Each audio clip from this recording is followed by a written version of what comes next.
Something massive just shifted inside the WNBA, and most people didn't even realize how dangerous it could become. On the surface, it looks like progress. Players demanding more. Power finally being asserted. A league trying to cash in on its biggest moment ever. But behind the headlines, there's a tension building that could either elevate women's basketball to new heights or quietly tear it apart from the inside. Because while the league is celebrating record ratings, packed arenas, and non-stop media attention, a very different story is unfolding behind closed doors. One player is locking in generational wealth without saying a word. Meanwhile, the rest of the league is preparing for a financial war that could freeze everything in place. And now, one of the loudest voices in sports media just confirmed what fans have been whispering all season. This isn't just about contracts anymore. It's not even about fairness. It's about leverage, resentment, timing, and whether the WNBA just overplayed its hand at the exact worst moment possible. And once you see how all the pieces line up, the timing becomes impossible to ignore. The WNBA Players Association didn't just ask for better conditions. They didn't float early negotiations. They didn't test the waters. Instead, they reached for the most aggressive move available in professional sports, opting out of their collective bargaining agreement 2 full years early. For casual fans, that might sound like paperwork. For insiders, it's a 5-alarm fire. This move instantly reset the power dynamic between players and owners.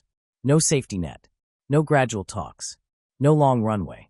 By opting out early, the players sent a clear message: pay us now or prepare for chaos. In the world of sports labor negotiations, this isn't strategy, it's pressure. The kind of pressure designed to force concessions fast, before the other side has time to breathe. And here's the part that made executives and analysts stop in their tracks. The timing. Not last year, when attendance was still shaky. Not years ago, when losses were piling up. Not during the long stretches when the league struggled for relevance. No, this happened right now. At the exact moment the WNBA is experiencing its biggest cultural surge in history. Ratings are exploding. Arenas are selling out. Merchandise is flying off shelves. Media coverage is nonstop. For the first time, the league feels like it has real momentum instead of borrowed optimism. That's not accidental. The players are striking while the iron is hot, fully aware that the league cannot afford bad headlines, missed games, or stalled momentum. Opting out now puts ownership in a brutal position.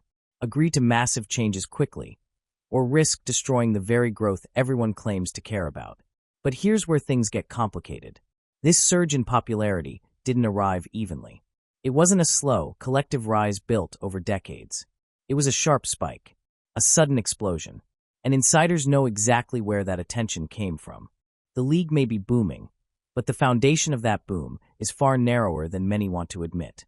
For years, the WNBA operated at a loss. Not small losses. Tens of millions annually. Subsidized. Supported. Carried. That reality didn't disappear overnight just because highlights started trending on social media. The money everyone is now fighting over hasn't fully arrived yet. Much of it exists on projections, future deals, and expectations that this moment will last forever. And by opting out early, the players are essentially betting that this popularity is permanent. That's a dangerous bet, because if the growth stalls, if fans drift away, if the drama overshadows the product, the money they're demanding may never materialize.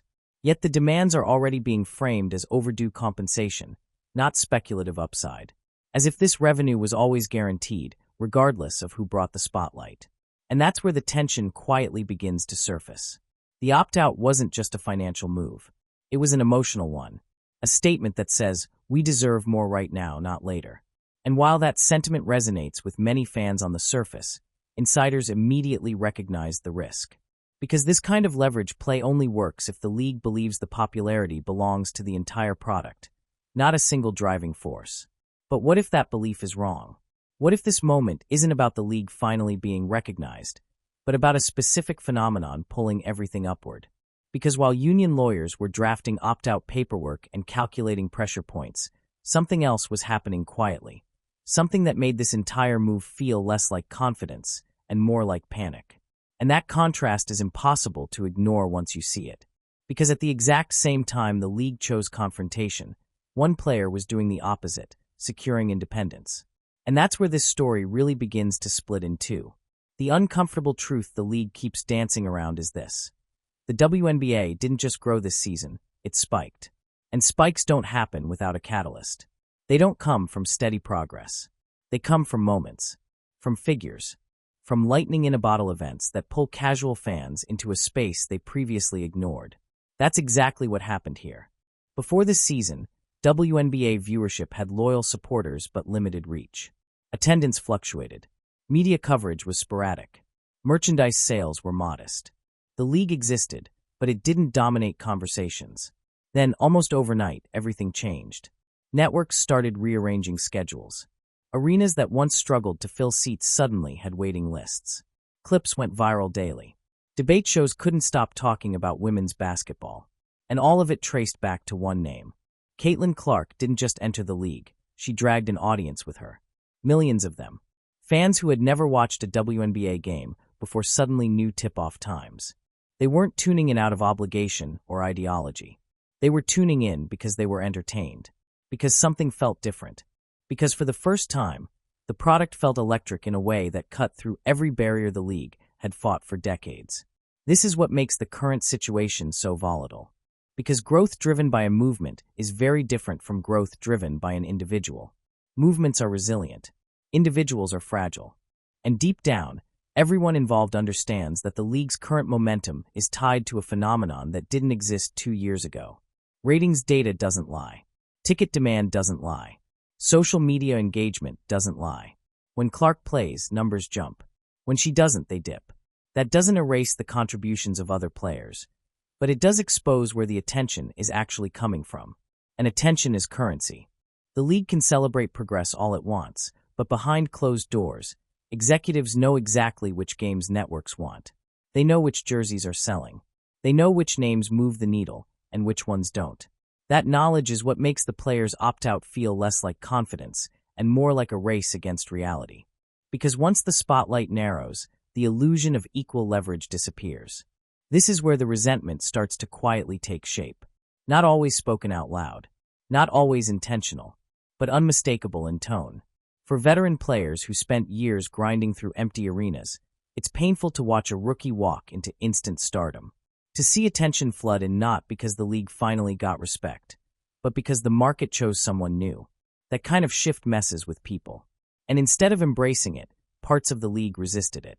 You could feel it in the commentary, in the dismissive takes, in the constant reframing of success as overhyped or manufactured, as if the audience was somehow wrong for responding, as if popularity needed approval before it could count. But markets don't ask permission. Fans don't show up because they're told to. They show up because they want to. And Caitlin Clark gave them a reason to care. That's why this surge feels so unstable, because it's attached to one storyline, one player, one moment that the league hasn't fully accepted how to handle. And here's the part no one wants to say publicly. The league didn't build a system ready to protect or maximize this kind of star power. It inherited it. Suddenly. Unexpectedly. And instead of rallying around it, internal divisions started to form. Some embraced the attention. Others questioned it. And some openly bristled at it. That friction is now bleeding into business decisions. Because when the players opted out, they weren't just demanding compensation for growth. They were demanding compensation for potential. For a future they believe has already arrived. But that future rests on something far less stable than they're admitting. One player can change everything, but only if the league lets her. And while debates raged about fairness, equity, and recognition, Caitlin Clark wasn't waiting around to see how it would all shake out. She was already moving on a completely different level. Because while the league was arguing over revenue that hasn't fully materialized yet, Clark was securing money that doesn't depend on the WNBA surviving at all. And that's when the gap between her and everyone else became impossible to ignore. Because what happened next didn't just highlight the divide, it exposed it. And it happened inside a building that has nothing to do with collective bargaining agreements. Nike. While tension was building inside the WNBA and union leaders were preparing for a financial standoff, Caitlin Clark was doing something that almost no one else in the league can afford to do. She was operating independently of the system. When reports surfaced that Clark had been spotted at Nike World headquarters in Beaverton, Oregon, the initial reaction from casual fans was simple curiosity. Another brand visit. Another photo op. Another endorsement moment. But insiders understood immediately that this wasn't symbolic. It was structural.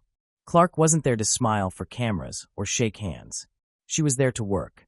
Behind those closed doors, she was sitting in design labs, reviewing prototypes, discussing long-term branding strategies, and shaping what would become her signature shoe line.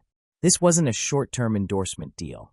This was Nike making a generational bet, not on the WNBA, but on Caitlin Clark as a standalone global brand. And that distinction changes everything. Because the rumored numbers attached to that deal don't just eclipse her rookie salary. They render it almost irrelevant. 8 years. Tens of millions. Apparel extensions. Global marketing campaigns. Royalties that compound whether the league thrives or stalls. Whether games are played or canceled. Whether negotiations succeed or collapse. Clark didn't need the WNBA to renegotiate a contract to get paid. She didn't need a union vote. She didn't need owners to approve anything. Her value had already been validated by the market. That's why this moment hit so differently behind the scenes. For years, players have argued that they were underpaid because the league undervalued them. But Clark's deal proved something far more uncomfortable, that the market does pay when the demand is real. Nike isn't sentimental. They don't do charity.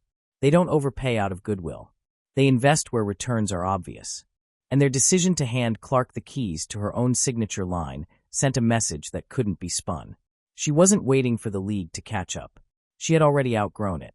This created a split-screen reality that the WNBA couldn't hide from anymore.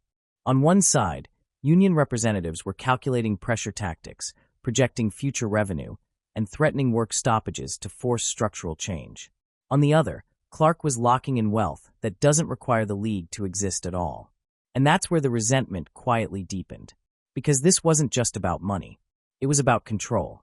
Clark controlled her narrative, her brand, her earning power. No committees. No revenue-sharing debates. No equalization arguments. Just direct value exchange between star and market. That kind of autonomy is rare in any sport. And for a league still struggling to stabilize its business model, it was almost destabilizing to witness. The optics alone were brutal. While some players were fighting for a bigger slice of the pie, Clark was baking an entirely new one, and she didn't need anyone's permission to do it. That visual stuck. It spread, and it quietly reframed the entire conversation around fairness and leverage.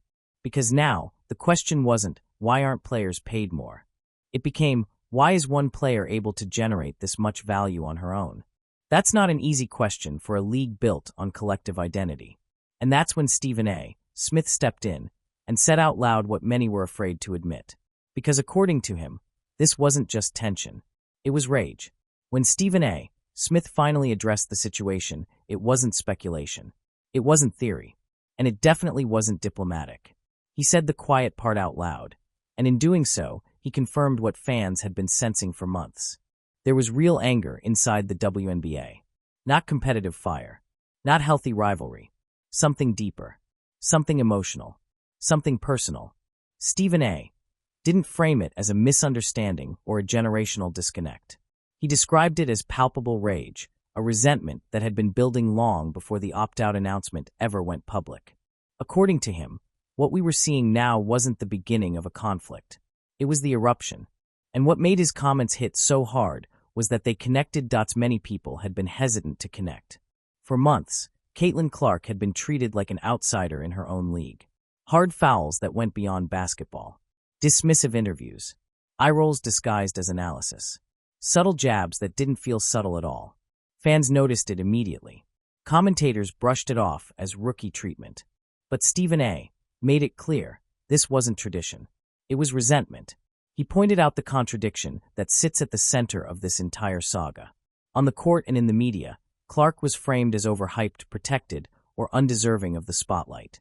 But behind the scenes, that same spotlight was being used as leverage to demand massive financial changes. In other words, the league wanted her numbers, but not her status. Stephen A. didn't hold back when addressing that hypocrisy. You can't marginalize the player driving attention, then turn around and use her impact as proof of your worth. You can't benefit from the wave while pretending you didn't need the surfer. That's not how markets work. And that's where his commentary crossed from observation into warning. He argued that many veteran players were misreading their leverage entirely.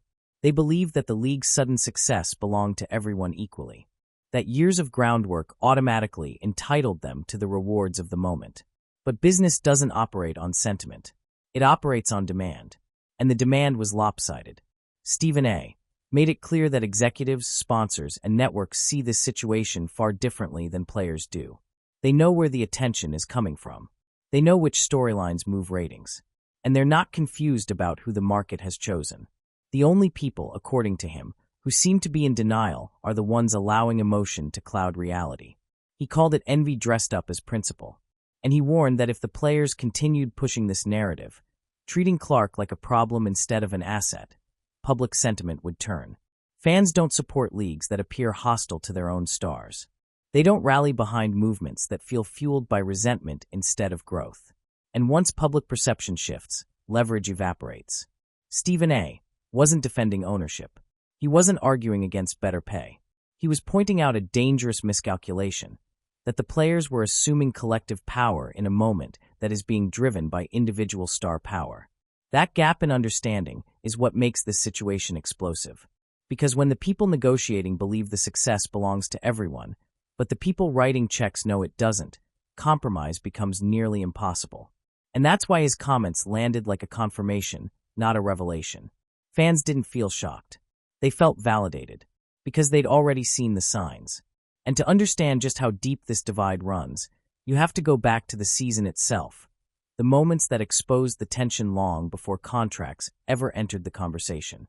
Long before contract negotiations and opt-out headlines took over the conversation, the tension was already playing out in real time, broadcast nationally, clipped endlessly online, and debated by fans who couldn't ignore what they were seeing. The signs were there from the opening weeks. Caitlin Clark didn't just face tough defense. She faced welcome-to-the-league moments that crossed from competitive into personal. Fouls that had nothing to do with stopping a shot. Contact that lingered just long enough to send a message. Plays that looked less like basketball and more like frustration being released in public. At first, it was brushed off. Rookie treatment. Physical league. She'll adjust. That explanation worked, until it didn't. Because the pattern kept repeating. Each game brought another moment that felt unnecessary. Another clip that went viral for the wrong reasons. Another debate where fans were told to ignore what their eyes were showing them. And the more the league tried to normalize it, the louder the backlash became. Then came the commentary. Legends of the game. Veterans with respected careers. Voices that should have unified the moment instead poured cold water on it. Records were downplayed. Achievements reframed. Stats questioned. Credit minimized. Not through outright attacks, but through selective framing that felt deliberate. Fans noticed, especially the new ones. These weren't longtime WNBA loyalists conditioned to internal politics. These were casual viewers tuning in because Caitlin Clark made the sport feel must-watch. And what they saw confused them. Why did it feel like the league was pushing back against its own momentum? Why did the energy around its biggest draw feel tense instead of celebratory? That disconnect mattered. Because new fans don't stick around for drama they don't understand. They don't care about internal hierarchies or who paid their dues. They care about entertainment, fairness, and storylines that feel authentic. And to them, the treatment of Clark didn't feel like competition. It felt like resistance. Resistance to attention. Resistance to change. Resistance to the market choosing someone new. And instead of correcting course, the league allowed that narrative to grow. Hard fouls turned into talking points. Dismissive comments turned into headlines. And the environment began to feel hostile, not just to Clark, but to the fans she brought with her. Every moment that should have been celebrated became an argument. That's when the irony reached its peak. Because the same players who appeared uncomfortable with Clark's spotlight were now benefiting from the audience it created. The sold-out arenas, the improved TV slots, the social media engagement. All of it flowed directly from the attention she generated. And yet, instead of rallying around it, the league fractured. By the time the opt-out was announced, many fans had already formed an opinion. Not based on contracts or revenue splits, but on vibes, on behavior, on how the league treated its moment. And that's a dangerous place to be when you're about to ask the public to side with you in a labor dispute. Because sympathy isn't automatic. It's earned. And while players were preparing to demand sweeping changes, A different story was already circulating in the minds of fans, that the league might be biting the hand that feeds it. That perception doesn't care about intent. It doesn't care about fairness. It only cares about what people see. And what they saw was a league struggling to embrace the very thing lifting it up. Which brings us to the part of this story that truly shocked insiders, the reported demands themselves. Because once those started leaking, the situation went from tense to explosive. Once the details of what the players were actually pushing for began to circulate, the conversation shifted almost overnight. This was no longer just about better pay or improved conditions. What leaked out painted a picture of a league trying to reinvent its entire economic structure in one move. At the center of those reports was something that immediately raised eyebrows: equity. Not bonuses, not incremental raises. Ownership. Players weren't just asking for a larger share of revenue. They wanted a stake in the league itself, a permanent claim to future profits, a seat at the table normally reserved for owners who absorb losses when things go wrong. On paper, it sounds progressive, fair even. In practice, it's revolutionary, and revolutions make investors nervous. Then came the salary demands, massive increases to the cap, numbers that would move the WNBA closer to NBA-level pay structures, without NBA-level revenue guarantees. Add in league-wide charter flights, expanded childcare benefits, enhanced retirement packages, and suddenly the cost projections ballooned into territory the league has never sustained. Individually, each request could be defended. Together, they represented a complete rewrite of the business model. And that's where insiders began to worry. Because for all the talk about record ratings and sold-out arenas, the WNBA's financial reality hasn't magically transformed overnight. For years, the league has relied on subsidies to stay afloat. Losses weren't theoretical, they were annual. And while momentum has shifted, profit margins remain thin. The money everyone is arguing over hasn't fully hit the bank. Much of it exists in future TV deals, projected sponsorship growth, and optimism that this surge will become the new baseline. But projections aren't guarantees. And demanding permanent structural changes based on temporary momentum is one of the fastest ways to destabilize a league. That's why some executives saw the opt-out less as empowerment and more as overreach. The players are betting that the current level of interest is locked in, that fans will stay no matter what, that stars will continue to emerge organically, that Caitlin Clark is just the beginning, not the exception. But what if that's wrong? What if the attention cools? What if the drama turns people away? What if the league fractures before it matures? Those questions are uncomfortable, but they're the ones owners are quietly asking behind closed doors. And they're the reason negotiations are expected to be hostile, not collaborative. Because from an ownership perspective, this feels like being asked to spend money that doesn't fully exist yet, to commit to costs that assume best-case scenarios, to gamble long-term stability on short-term hype. And here's the part that made even neutral observers uneasy. These demands weren't framed as negotiation points. They were framed as entitlement, as overdue compensation for years of work, as if the surge in revenue would have happened regardless of who showed up this season. That framing ignores a critical truth. The money arrived after the attention. The attention arrived because of one storyline. And that's what makes this situation so fragile. Because the players aren't just negotiating with owners, they're negotiating with reality. With market forces that don't care about seniority or sacrifice. With fans who don't view value as evenly distributed. And that leads directly into the most dangerous contradiction of all. The league's financial future now depends on a star many within it seem unwilling to fully embrace. And that paradox sits at the heart of everything. Every league eventually faces this moment. The uncomfortable realization that success isn't evenly distributed. That one star doesn't just elevate the game, they carry it. And how a league responds to that reality often determines whether it thrives or collapses under its own contradictions. Right now, the WNBA is standing at that exact crossroads. Because the truth is impossible to ignore. The league's financial optimism is tied directly to Caitlin Clark. Her presence drives ratings. Her games sell out arenas. Her highlights dominate feeds. Her name pulls in sponsors who previously stayed on the sidelines. And yet, within the league, the relationship with that reality has been tense. This is what makes the situation so dangerous. When a league resents the very asset keeping it afloat, it creates a feedback loop of self-sabotage. Every dismissive comment chips away at the brand.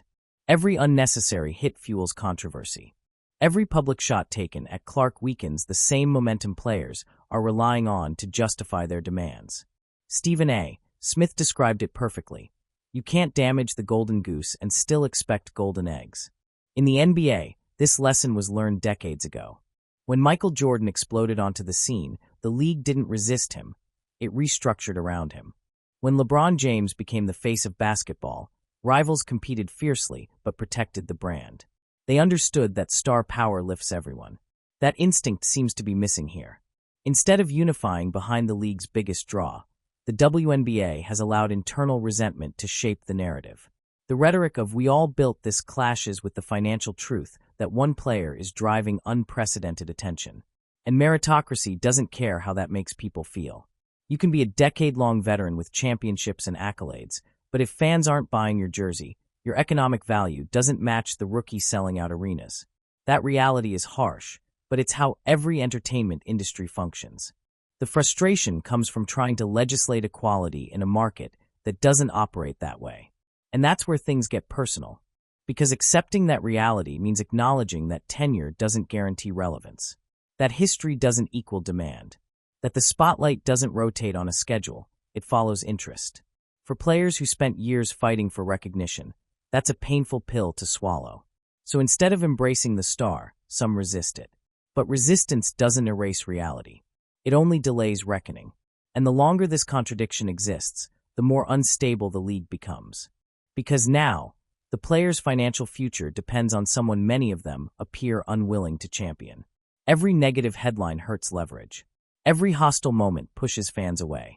Every internal fracture weakens the case for massive investment. And the scariest part? If this gamble fails, the consequences won't be symbolic. They'll be structural. Because once a league shows it can't manage success without infighting, investors hesitate. Networks reconsider. Sponsors pause. Momentum stalls. Which brings us to the word nobody wants to say out loud, but everyone is thinking. Lockout. Once the opt-out became official, one word began circulating quietly in executive circles. Not in press releases. Not in public statements. In private conversations where optimism disappears. Lockout. It's the nuclear outcome. The scenario everyone claims they want to avoid, until negotiations harden and pride takes over. And the reason it's being discussed at all is because both sides believe they have leverage. Only one of them is likely wrong. From the player's perspective, the logic feels straightforward. The league finally has momentum. Owners can't afford to lose games. Networks need content. Fans are engaged. Sponsors are watching. If there was ever a time to apply pressure, it's now. But that logic assumes something crucial, that the momentum belongs to the league as a whole. Owners see it differently. They know the numbers. They know which games drive ratings. They know which storylines move the needle and which don't. And they also know that brand deals don't disappear just because the WNBA pauses. This is where the leverage gap becomes impossible to ignore. If the league shuts down, Caitlin Clark still gets paid. Her Nike checks don't stop. Her endorsements don't vanish. Her brand doesn't shrink. She has the ability to weather a work stoppage without financial pain. Most players don't. That's the uncomfortable reality no one wants to highlight publicly. A lockout doesn't hurt everyone equally. For stars with global appeal, it's an inconvenience. For role players and veterans living contract to contract, it's devastating. Owners understand this. They've played this game before, across multiple leagues. Billionaires can wait. Payroll players often can't. And when negotiations drag on, pressure shifts rapidly from ownership to labor. That's why some insiders believe the opt-out was a miscalculation. Not because the players are wrong to want more, but because they mistook Clark's leverage for their own. The league isn't negotiating with 144 equally powerful brands. It's negotiating with one transcendent star and a roster of players whose financial security depends entirely on games being played. And that imbalance changes everything. The risk now is that emotions override strategy. That resentment clouds judgment. That the desire to finally get paid leads to pushing demands past the point of sustainability. Because if owners decide the math doesn't work, they can simply wait. And if they wait long enough, the pressure shifts back to the locker room. This is why the lockout threat isn't empty, but it's also why it's so dangerous. The players are betting that owners won't risk killing the momentum. Owners are betting that the players can't afford a prolonged standoff. Both sides think the other will blink. History suggests who usually does. And while negotiations loom, the public narrative is already starting to move, and not in the players' favor. Because when the media began reacting, the tone wasn't sympathy. It was confusion. When the opt-out news finally reached mainstream sports media, the reaction wasn't what many players expected. Instead of overwhelming support or celebratory framing, the dominant response was disbelief. Confusion first, then skepticism, then outright criticism. To the average fan, the WNBA suddenly looked like a league demanding riches at the exact moment it finally gained relevance. Packed arenas on television, viral clips everywhere, new sponsors lining up. From the outside, it appeared obvious, the league must be swimming in cash. But insiders knew better. Commentators with access to financial details began explaining what the headlines didn't. That the TV money hadn't fully kicked in yet. That operating costs were still high. That profitability was fragile. And that most of the revenue projections being cited were future promises, not current guarantees. That disconnect mattered. Because perception drives public support, and public support drives leverage. And as analysts started questioning the strategy behind the opt-out, the players' position weakened in real time. Pundits across major platforms began asking the same question in different ways. Why now? Why risk momentum? Why escalate instead of stabilize? Why threaten disruption at the exact moment casual fans finally care? Some went further. They pointed out that the league had spent the entire season battling negative headlines, officiating controversies, internal rivalries, awkward marketing decisions, and that the opt-out added fuel to a fire that was already burning. The phrase "fumbling the bag" started circulating. And once that idea takes hold, it's almost impossible to shake. Fans who had only recently tuned in began questioning whether the league was capable of managing success. Instead of focusing on the basketball, conversations shifted to labor disputes, entitlement, and internal drama. That's not a narrative you want when you're still building trust with a new audience. Because new fans are impatient. They don't care about long-term grievances. They don't feel invested in past struggles. They want compelling games, clean storylines, and stars they can root for without being dragged into politics they don't understand. The opt-out threatened all of that. And the media noticed something else, the silence. Caitlin Clark wasn't commenting. She wasn't leading rallies. She wasn't framing the debate. She was staying quiet, focused, absent from the noise. That silence spoke volumes. Because if the league's biggest draw wasn't publicly backing the union's stance, it raised a dangerous question. Does the player everyone depends on even believe in this fight? Media figures began openly speculating. Would Clark involve herself? Would she advocate for changes? Or would she protect her own trajectory and let the league sort itself out? Every unanswered question weakened the players' leverage further. And as public skepticism grew, the opt-out began to look less like empowerment and more like instability. Which brings us back to the image that started it all, Caitlin Clark inside Nike headquarters. Because that moment wasn't just symbolic. It was prophetic. Say next, when you're ready for Section 10, where we explain why that Nike moment perfectly represents the WNBA's current crisis. That image of Caitlin Clark inside Nike headquarters tells you everything you need to know about where the WNBA stands right now. On one side of the story, you have a union preparing for a drawn-out battle over revenue that hasn't fully arrived. Meetings, negotiations, pressure tactics, public posturing, a collective trying to reshape an institution from the inside. On the other side, you have a single player operating on a global level, quietly, efficiently, and without friction. Nike isn't waiting to see how the WNBA negotiations play out. They aren't concerned with salary caps or collective bargaining timelines. They're betting on Clark as an individual brand, a face, a movement, a product that sells regardless of league stability. That's the gap that defines this crisis. Clark has already transcended the WNBA's internal struggles. Her value exists outside the league's ecosystem. If the league thrives, she benefits. If it stalls, she survives. If games stop, her brand keeps moving forward. Most players don't have that luxury. They need the league to exist. They need the structure, the schedules, the broadcasts, the collective visibility. And that dependency is what makes this moment so precarious. Because while the union is thinking locally, negotiating conditions, benefits, and revenue shares, The market has already gone global with Clark. The sophistication gap between those two approaches is staggering. This isn't about loyalty. It isn't about fairness. It's about reality. The league is trying to manage success it wasn't prepared for. And instead of aligning around the star that brought it here, it allowed internal tension to fracture the moment. That fracture is now widening. Negotiations are coming. Leaks are inevitable. Each side will accuse the other of greed or delusion. And through it all, the most powerful voice in the room remains silent. Which leads to the final question hanging over this entire saga. Will Caitlin Clark step in and support a league that often seemed uncomfortable with her presence? Or will she continue building her empire while the WNBA negotiates with itself? Because if she stays on the sidelines, the union loses its most powerful bargaining chip. And if the league can't reconcile success without resentment, it risks turning its greatest moment into its biggest missed opportunity. The stakes couldn't be higher. The rage is real. The money is on the line.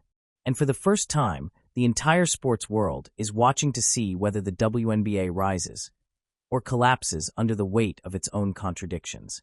If you want to stay ahead of every leak, every shift, and every move the league doesn't want fans paying attention to, make sure you subscribe now. Because this story is far from over, and what happens next could change women's basketball forever.